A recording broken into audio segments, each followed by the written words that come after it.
Aos irmãos e irmãs, uma boa tarde, paz e graça para todos. Ao longo desses dias da semana, nós temos sido edificados através do vídeo de vários irmãos, né? E hoje eu estou aqui com a oportunidade. Amados irmãos, eu quero ler com vocês dois versículos e eu quero ser breve, mas muito objetivo no que eu vou dizer neste momento. Lá em 2 Crônicas 7, versículo 13 e 14, começando pelo 13, nos diz assim: se eu fechar os céus e não houver chuva, ou se ordenar aos gafanhotos que consumam a terra, ou se enviar a peste entre o meu povo. 14. E se o meu povo, que se chama pelo meu nome, se humilhar e orar e buscar a minha face, e se converter dos seus maus caminhos, então eu ouvirei dos céus e perdoarei os seus pecados e sararei a sua terra. Amados, o tema na qual foi nos proposto está contido entre arrependimento, contido sobre a questão de pecado. Mas o versículo que foi nos passado para a nossa meditação traz algumas lições muito importantes dentro dele. No versículo 13, nós vemos a possibilidade da tribulação vir sobre um povo. E a primeira pergunta para mim e para você é: qual povo aqui está dizendo que virá a tribulação? Não é qualquer povo. É o povo de Deus. E olha que interessante, olha que muito interessante. Já nos dá o primeiro direcionamento. O problema virá sobre o povo de Deus. A dificuldade virá sobre o povo de Deus. A necessidade virá sobre o povo de Deus. Só que o mais interessante de tudo é que nós não paramos por ali. Observa que se nós lemos o versículo somente 13, nós começamos a pensar: vai vir a luta, vai sacudir o povo de Deus. E aí?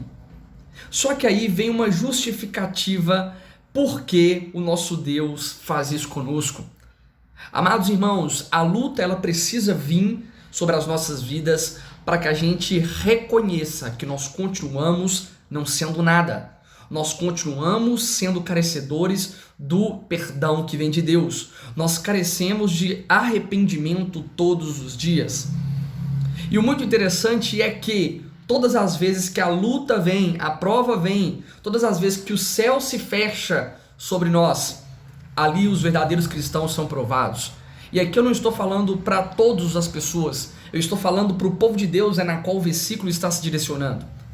Amados, quando nós mudamos para o versículo 14, e aqui já vem um indício muito importante, nos mostrando para qual povo específico será tratado.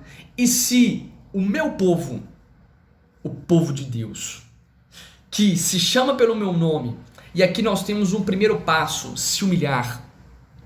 Nós estamos enfrentando um período muito difícil, um período de pandemia, e a primeira coisa que Deus fala conosco nessa tarde é: vocês precisam se humilhar.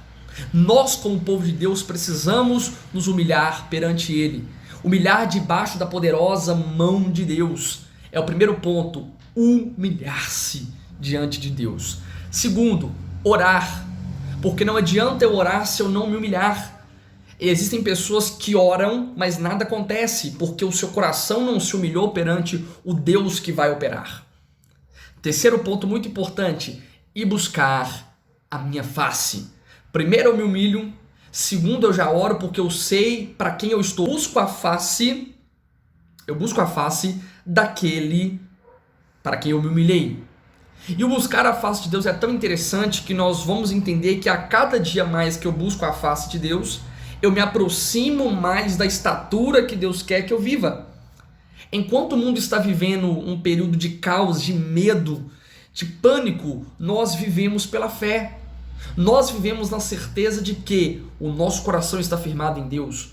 Outro ponto: e se converter dos seus maus caminhos.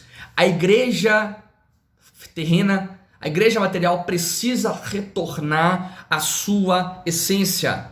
Nós precisamos voltar a ser igreja genuína de Cristo.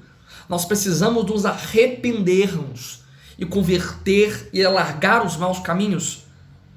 Quando nós ouvimos falar sobre largar os maus caminhos, nós pensamos: é só fulano, é só beltrano. Não, é para nós esta palavra, meus irmãos. Deus aqui não está falando para ímpio, Deus está falando para o seu povo. Olha que interessante. Então, depois de tudo isso, então eu ouvirei dos céus, perdoarei os seus pecados e sararei a sua terra. Sabe por que nós ainda não temos projeção de dias melhores? porque está faltando esses requisitos na qual eu disse para os irmãos. E que essa palavra sirva de um alerta para todos nós. Deus está tratando com o seu povo. Deus está tratando com a sua amada igreja. Só vive para sempre na prova quem não humilha, quem não ora, quem não busca a face, quem não converte os seus maus caminhos. A prova não é eterna para o cristão que entende de propósito. Que Deus os abençoe. Um grande abraço. Que o arrependimento genuíno seja plantado em nosso coração.